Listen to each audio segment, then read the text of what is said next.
Bonjour à toutes et à tous, heureuse de vous retrouver pour une nouvelle semaine. Bonjour Gilles Gansman, vous allez bien? Bonjour Valérie. Ben oui, vous m'avez manqué ce week-end. Bah oui, moi je veux pas travailler tous les jours non plus. Notre invité aujourd'hui... Je savais bien que je m'en prendrais une. Voilà, notre invité c'est Gilles Alma. Bonjour Gilles. Coucou. Comment ça va? Super, et vous, ça va? Bah oui, ça va bien, on est ravis de vous recevoir. Vous vous réveillez, Gilles Alma. Ça fait pas longtemps que vous êtes réveillé, vous êtes une petite voix. Je suis en train... Oh non, je me suis réveillé à 7h. Je suis en train d'analyser votre intérieur, Gilles. Je fais pareil chez vous, si vous me cherchez. Hein. Bah bien sûr, je comprends, c'est de bonne guerre. C'est tout. Vous êtes installé où, Gilles Alma? Je suis dans mon bureau, voilà. Sous les combles. Voilà, exactement. Sous les combles, comme ça on va tout savoir. On va vous retrouver dans César Wagner ce vendredi. Et puis le 11 décembre, il y a 2 épisodes inédits. Alors je suis un petit peu en colère après vous parce que je vous ai vu hier chez Laurent Ruquier et vous lui avez dit... Oui, vous m'avez porté chance. Non, c'est nous qui vous avons porté chance. Mais bien entendu, c'est un travail d'équipe tout ça, et effectivement, dont vous faites partie, Valérie. Parce qu'on était venus et on vous avait souhaité, vraiment, vous avez dit que ça allait cartonner, parce que c'est vrai que le premier César Wagner, c'était un pilote, enfin c'était pas un pilote, c'était un unitaire, et si ça marchait, il y en aurait d'autres. Et on vous a dit, c'est sûr que ça va marcher, et donc voilà, on vous a porté chance. Bah oui, aussi, bien sûr. Aussi. Vous avez votre part de responsabilité là-dedans. Absolument, ce flic hypocondriaque, vraiment, moi on a eu la chance avec Gilles d'avoir les épisodes en avant-première, et j'ai regardé hier après-midi, et c'était vraiment sympa, mais on va en reparler avec vous dans un instant. J'ai beaucoup aimé aussi. Alors Gilles, non mais c'est sincère, vraiment, sinon on ne le dirait pas comme ça. Sinon, on dirait, c'est bien, non, c'est bien, c'est pas mal, non, c'est pas mal, voilà. Gilles, on va passer tout de suite au zapping. Sud Radio 10h midi Média, l'instant zapping. Vous ne l'aimez pas, la question du jour, Valérie. Je sais que vous ne l'aimez pas. Pourquoi? On met des heures à essayer de construire une question du jour et à chaque fois, vous ne me lancez pas. La question du jour, elle est sur les chaînes d'infos. Est-ce qu'elles ont fait trop sur les manifestations? C'est vrai que ce week-end, c'était 24 heures sur 24 les manifestations. On vous pose la question sur le Twitter de Sud Radio. Vous dites oui à 68%. Oui, il y a trop d'infos sur les manifs. Elles en font trop. Elles en font trop et 32% non. Vous pouvez aller voter sur le compte Twitter de Sud Radio. Vous avez un avis, Gilles Alma, là-dessus? Vous les regardez, ces chaînes d'infos? Oui, je regarde, parce qu'effectivement, c'est vrai que c'est très très malin de pouvoir faire de l'info en continu. Donc quand on a envie de regarder de l'info, on sait que on va trouver quand même un peu d'infos. C'est la concurrence qui amène peut-être un peu trop de paillettes, quoi, on va dire. Voilà. Mais est-ce qu'il y a un côté un peu addictif aussi à regarder, à se dire tiens, il va peut-être se passer un truc, parce qu'elles sont très branchées sur tout ce qui est dégradation, violence, et qu'on perd un petit peu le fond. C'est ce que disent nos auditeurs aussi ce matin. C'est pas faux. Vous avez résumé un peu la situation. C'est vrai. Les gens ont besoin d'avoir peur, d'avoir des émotions. Donc, au lieu de se regarder une bonne série sur France 2 avec Gilles Alma, ils regardent BFM. C'est moins drôle. Voilà, c'est moins drôle, effectivement. Moi, j'ai regardé Gilles Alma. Alors, le zapping, on vous l'avait prédit, Valérie, on vous avait prévenu avec Sébastien Barquet de Télé Loisirs qui était avec nous vendredi. Il vous l'avait dit, nous allions gagner l'Eurovision avec Valentina, le pari d'Alexandra. Junior. Comme vous êtes. Vous n'aimez pas perdre. Alexandra Redamiel a donc fait le bon choix, c'est Valentina. Je vous donne le moment de la révélation de qui a gagné l'Eurovision Junior. Écoutez. Attention, 64 points. You're received from online voting. Additional. Combien? 112.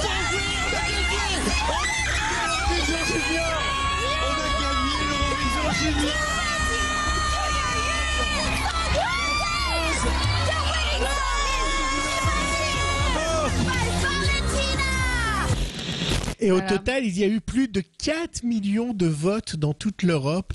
Et donc, Valentina est arrivée en tête. Vive la France, madame! Vous l'avez regardé, évidemment, Gilles Alma? Eh ben oui, j'ai regardé.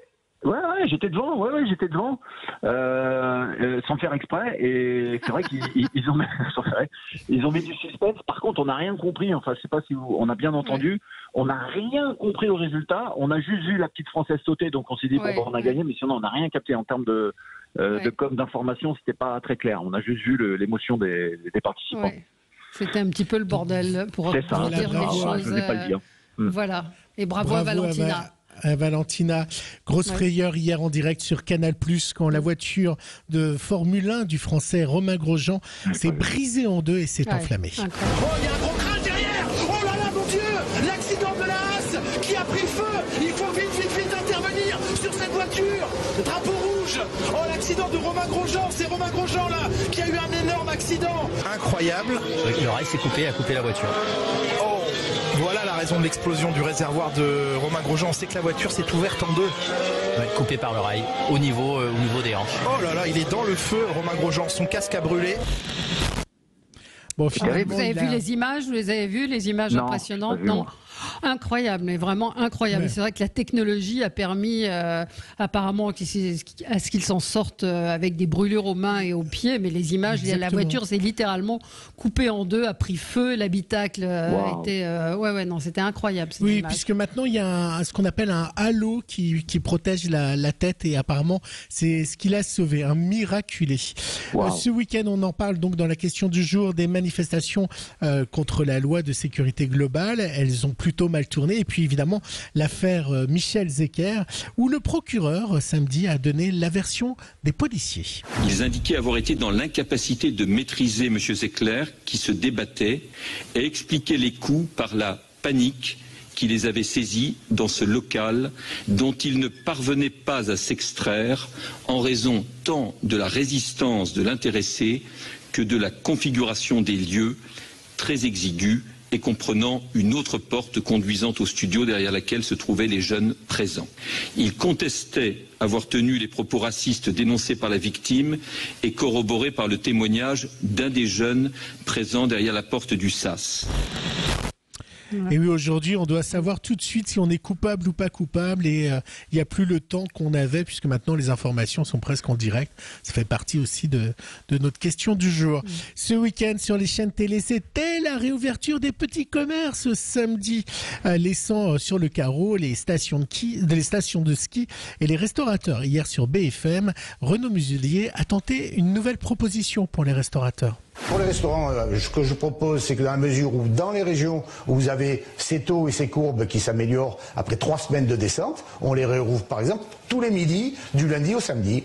Déjà pour commencer, et après on voit l'évolution, s'il y a une remontée ou non des courbes et des taux, puisqu'on le sait semaine par semaine, ce qui nous permet d'anticiper. Voilà une première proposition. Oui. C'est compliqué pour les restaurateurs, Valérie. Oui. Darmanin, Castex, Édouard Philippe, des fusibles pour Emmanuel Macron, qui arrivent toujours à la fin tel Zorro. Eh bien, ça a inspiré Sandrine Saroche dans Zemmour et Nolo sur Paris Première. La comédienne a parodié, vous savez, la chanson d'Henri Salvador, Zorro est arrivé. Écoutez, c'est très drôle. Dans mon fauteuil, je regardais les news à la télé. Bruno Le Maire, au bout de sa vie, flippait pour l'économie. Véran se retourna vers lui et très méchamment lui dit: si tu la fermes pas, mon salaud, tu vas pas faire de vieux os. Puis il l'empoigna. Et alors? Il le musela. Et alors? Il mit le feu à Bercy. Et alors? Macron est arrivé. Pas stressé. Le beau Macron, le grand Macron, avec son confinement à la con. C'était Sandrine Saroche. Ça vous inspire, Gilles Alma, pour un spectacle, vous, le confinement? Vous l'avez mis à profit pour travailler ou pas? Non, je surtout pas, parce qu'il y en a plein qui le font, ils le font très très bien. Hein. Mais je veux surtout pas, quand on sortira de ça, je veux pas en parler. Je veux pas du tout en reparler. Mais vous avez été sur scène, hein, vous aviez votre spectacle 200% naturel. Vous pensez pouvoir, vous avez envie, c'est dans les projets de continuer la scène? Alors, sur le premier confinement, j'avais 200% naturel qui s'est arrêté voilà, un petit peu tôt. Je devais même faire une capta pour C8 et tout, j'ai tout annulé. Et là, je reprends un spectacle. On a fait 4 représentations. C'est le spectacle le plus drôle que j'ai jamais fait de ma vie. Ça s'appelle Gilles et Ben réunis. Parce que je joue avec Benoît Joubert. On est en duo d'humour. C'est un truc de malade. On a fait 4 représentations, 4 standing ovations. Pour des premières représentations, c'est rare. Ah bah, et on reprend quand on reprendra, je pense, en 2021. Pas avant. Pas avant, non, je pense pas. Pas avant. Donc, et ça, ça va se jouer où quand vous le savez déjà ou pas? Ah oui, il y a toutes les dates sur le site Gilles et Ben. Ouais, j'ai au moins 40-50 dates, ouais. Bon, normalement. Alors, César Wagner est de retour. César Wagner, c'est ce flic vraiment très attachant, très atypique. Et je trouve que la série est très, très réussie parce que, en fait, il y a juste ce qu'il faut d'humour et de décalage avec vous. C'est-à-dire ce flic qui est totalement hypocondriaque. Là, il n'a pas de bol sur le premier épisode qu'on va voir vendredi parce que c'est une femme qui est retrouvée, morte, vidée de son sang. Tout à fait. Ça lui parle. Et ça vous parle évidemment parce que moi j'ai adoré la scène où vous avez un moment, vous avez fait faire une prise de sang et vous donnez des conseils à l'infirmière sur la taille de l'aiguille. Exactement. Bon, voilà, mais bon, c'est pas un sketch, c'est un polar, c'est une fiction, c'est un thriller avec cette note d'humour et avec vos camarades qui sont aussi qui ont chacun leur personnalité et qui sont très drôles. Donc j'imagine que vous avez été effectivement très content que le premier épisode ait aussi bien fonctionné. Ah bah ouais, presque 5 millions. Parce que 5 millions en janvier dernier. Là, en rediffusion, vendredi dernier, on a fait 4 millions 3, je crois, face à Koh-Lanta. Sur une rediffusion, on espérait au moins 3 millions. On a fait 1,5 million de plus. On verra les 2 vendredis à venir parce que c'est des inédits. Donc, on est très, très heureux. Et puis voilà, je suis reparti. Effectivement, à moins d'une grosse catastrophe, on est reparti pour des épisodes, 3-4 épisodes par an, ouais. Ouais. Et il vous plaît ce personnage? Il vous amuse parce que on va citer peut-être les gens qui sont avec vous. Il y a Olivia Côte, Fanny Cotenson qui est formidable. Elle est votre maman et la mère d'un village. Soufiane Guérab, Joséphine Demeaux, Coralie Russier et franchement c'est vraiment très très très très réussi. Qu'est-ce qui vous amuse alors vous dans cette fiction? C'est ce que vous avez dit, c'est-à-dire que je crois qu'on s'attache au mec parce que c'est insensible, il est pas bien, c'est dur pour lui, c'est vraiment très dur, donc on est dans l'empathie. Enfin, je pense que le téléspectateur est dans l'empathie et à côté de ça, c'est ce que vous disiez aussi, il y a de l'humour de situation, c'est-à-dire que le mec il est tellement fragile qu'il se met dans des situations drôles, il en devient drôle malgré lui et mis en valeur effectivement par tous les comédiens. Et je cite aussi Amaury de Criancourt qui arrive en 2e saison. Ah, j'allais en parler. Qui est mon nouveau docteur. Voilà. Et oui, j'allais en parler parce qu'il est évidemment, c'est aussi le docteur de Nos Chers Voisins. Les gens qui regardaient Nos Chers Voisins le verront dans un docteur, mais alors là, c'est pas du tout le même genre de docteur de Nos Chers Voisins. Hein. Il a un petit côté, il est porté sur les garçons, ce qui est très bien. Voilà. Et César est pris là-dedans aussi, donc c'est encore un truc qui lui tombe dessus. Il a admiré votre torse. Je me suis posé la question d'ailleurs, vous vous êtes rasé? J'avais l'impression que votre torse était rasé. Alors tout à fait, je me suis rasé parce que si je laisse pousser ma toison, c'est-à-dire que j'ai un tapis acheté, un tapis offert dans le dos.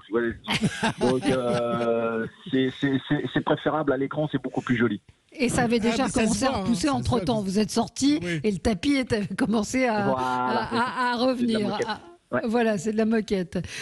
Donc deux épisodes, ça a été tourné avant le confinement. Ça a été tourné. Alors les 2 épisodes ont été tournés après le premier confinement et avant le deuxième. Oui, c'est ça. Cet été. Ah d'accord. Ah ouais, donc ça a été avec des mesures comme à chaque fois très compliquées. La température tous les matins. On a été testé 5 fois durant le tournage. On a fait les choses plus que bien. Mais j'imagine qu'il y a un épisode à faire avec votre personnage et le Covid, parce que lui qui est hypocondriaque, ça doit être l'horreur pour lui, le Covid, le masque et le gel. On y a pensé avec France Télé, la prod et tout. J'avais une hypothèse aussi, mais le problème c'est que avec les masques et puis ce mec, ce César Wagner est tellement, il resterait cloîtré chez lui parce qu'il pourrait même plus sortir. Donc l'épisode sera un peu chiant, je pense. Donc on a dit non. Ouais, voilà. Mais là, c'est d'actualité parce qu'il a peur des portables et des ondes. Ouais. Vous avez peur de la 5G et des ondes ou pas? Oui, dans la vraie vie, vous avez peur de ça? Non, ça va. Je suis pas. Après cette histoire de 5G, je suis pas vraiment d'avis. Est-ce qu'on a des vrais scientifiques qui ont fait des études? Est-ce que le cerveau est vraiment poussé ou pas? Je sais pas. Je peux pas m'exprimer. Je n'ai pas vraiment d'avis. Pas d'avis sur le sujet. On parle beaucoup de votre femme. Quand on tape votre nom, c'est devenu presque une star. C'est elle la star à la maison. C'est elle la star, oui. Non, je suis là derrière. J'ai travaillé en préparant l'émission, en tapant votre nom, Gilles Alma, il y a tout de suite le nom de Aminata qui arrive. Elle va peut-être vous rejoindre, non, aussi non elle tire la couverture, elle peut pas s'empêcher. Il faut qu'elle soit en lumière. Non. Ça fait 14 ans qu'on est ensemble. Et je pense que c'est assez rare dans ce métier d'être stable. Donc je pense que ça excite un peu les médias. Voilà, ils aiment bien ce genre de choses. Des petits croustilles, ouais. Alors il va y avoir des guests. On a évoqué effectivement Amaury de Crayancourt. Il y a Samuel Labarthe aussi qui va vous retrouver, hein, l'ex-commissaire des petits meurtres d'Agatha Christie. Général de Gaulle. Général de Gaulle récemment, bien sûr. Ouais. Et donc des guests comme ça, c'est ce qui est prévu dans ce qui va suivre normalement. Ouais, bien sûr. Oui, alors c'est Antoine Garceau à la réalisation. Antoine Garceau, on lui doit quand même la plupart des épisodes de 10%. Donc là, pareil, je suis tombé quand même avec un sacré numéro. Il est super, on s'entend très bien. Et il nous fait venir aussi des super guests. Il y a aussi... qui c'est qu'il y a d'autres? Il y a Émilie Kahn, il y a Ophélia Kolb qu'on a vu beaucoup dans 10%, Émilie Kahn qu'on voit partout au cinéma et ainsi de suite, Richard Samel qu'on a vu dans Inglourious Basterds. Enfin voilà, on a un casting quand même très réputé et puis des gens fabuleux en plus. Alors ça a été tourné à Strasbourg. Est-ce que ça change lorsqu'on tourne en province plutôt qu'à Paris, où les studios, vous êtes habitués de tourner en studio avec nos chers voisins? Qu'est-ce que ça change de tourner dans une grande ville comme Strasbourg? D'ailleurs, vous avez tourné au Parlement européen ou pas? Non, on n'a pas eu l'autorisation. On a trouvé un décor. Ouais, non, on n'a pas eu l'autorisation. C'est trop risqué. Non, on a tourné ailleurs. C'était à Strasbourg quand même. Alors, ça change par rapport à Paris. Ça change 1 heure le matin, 1 heure le soir. Vous voyez. Ouais. En termes de bouchons, on est moins emmerdé là-bas. Tout le monde est en vélo. C'est peut-être les villes écolos, c'est peut-être la bonne idée. Donc voilà. Non. Et puis c'est très joli Strasbourg, la petite France. Enfin voilà. Et puis il y a une multitude de décors. Il y a la petite France qui est très atypique, avec les colombages et tout. Et puis à côté, on a des buildings comme le Parlement, très droit, très carré à l'allemande un peu. Donc c'est génial de pouvoir tourner là-dedans. C'est effectivement une ville, vous avez dit que vous aviez beaucoup aimé Strasbourg. Ah ouais, j'adorais. Aujourd'hui, en termes de fiction, vous aimeriez quel type de rôle? Déjà, j'ai une chance énorme d'avoir ma série. Par les temps qui courent, je peux remercier le Seigneur. Non, mais j'ai deux films au cinéma qui arrivent. Alors c'est pareil, je fais des petits guests, mais bon voilà, je suis là, je suis présent. Il y a Do You Saint-Tropez qui arrive en 2021. Ça, c'est une grosse sortie cinéma avec Clavier, Depardieu, Poulvorde, L'Ermite, Dezania, Commandeur. Enfin voilà, c'est un film de dingue qui sortira. J'espère que ça vous plaira. C'est un film complètement barré. Et puis après, il y a Le Sens de la famille avec Dubosc et Alexandra Lamy. C'est pareil, là je fais un petit guest. C'est une comédie familiale de Jean-Patrick Bénès. C'est pareil, c'est très très efficace. Ça va faire rire les Français. Donc voilà, moi je suis déjà très heureux. Et puis j'ai la scène partout en France. Donc là j'ai plus ma famille. Je suis plein. Hein, donc, vous en sortez bien parce que c'est compliqué quand on a l'image de TF1 et des chers voisins. Non mais c'est vrai. Et qu'on a cette image-là pendant 4 ans ou 5 ans tous les jours sur TF1. Vous en sortez bien en faisant du cinéma et une série à vous aviez un passé quand même assez rempli aussi. Mais c'est vrai que ça marque une série comme Nos chers voisins. Gilles a raison. Ah oui, alors là, mais complètement. C'est-à-dire que j'imaginais pas, enfin, j'espérais, je travaillais pour, de toute façon, mais j'imaginais pas, effectivement, me sortir comme ça de Nos chers voisins. Et c'est vrai que, Valérie, vous avez raison, j'ai quand même travaillé avant, j'ai fait du cinéma, j'ai tourné avec Costa Gavras, j'ai fait Canal+. Mais quand on est 5 ans sur Nos chers voisins dans un programme court humoristique très populaire, voilà, j'y allais avec le sourcil et tout, les portes se referment, mais instantanément. Et là, on n'est plus du tout appelé. Donc J'ai de la chance, tout Et simplement. vous avez eu un moment où vous avez ramé, justement? Oui. Ah bah la sortie de nos chers voisins, on se demande où on va, quoi. Parce que le boulot n'arrive pas. Alors moi j'avais mon spectacle et puis comme je suis producteur, j'avais beaucoup de choses à faire, heureusement. Mais effectivement, on se demande où on va, c'est sûr. Et comment c'est revenu? Alors après, vous faites des castings, il y a un producteur qui croit en vous et qui dit bah tiens, finalement, peut-être qu'il peut jouer. non, mais c'est vrai que vous avez, vous avez une filmographie impressionnante. Vous avez commencé en 2004, vous avez fait beaucoup aussi de téléfilms, et c'est vrai que c'est sûrement pas facile de rebondir puis de montrer qu'on sait faire autre chose que ce qu'on a fait. Bah voilà, écoutez, on vous souhaite. Non, les gens oublient, les gens oublient, le métier oublie, donc quand on nous voit 5 ans en train de faire le guignol, les gens oublient effectivement. En tout cas, vous êtes un formidable comédien. Merci. Vraiment, non, mais c'est vrai. C'est vrai, mais c'est vrai parce que ce que je disais tout à l'heure, c'est qu'il y a la dérision du personnage, mais en même temps il est flic, il est là, il enquête et c'est pas un guignol, donc il y a cette petite dose d'humour qui est là et qui fait qu'on est accroché par tous les personnages. Oui. Valérie, ne nous voilons pas la face, faut qu'on le soutienne parce que vendredi, pour ce nouvel épisode, c'est la finale de Koh-Lanta. Alors vous imaginez la chose qui est en face. Donc regardez le replay. L'épisode sera mis dès 6h du matin en ligne sur France 2 TV en preview. Donc regardez pour faire monter les scores. Merci. Face à Koh-Lanta, ça va être très très dur quand même. Et puis il y a en face sur France 3, il y a aussi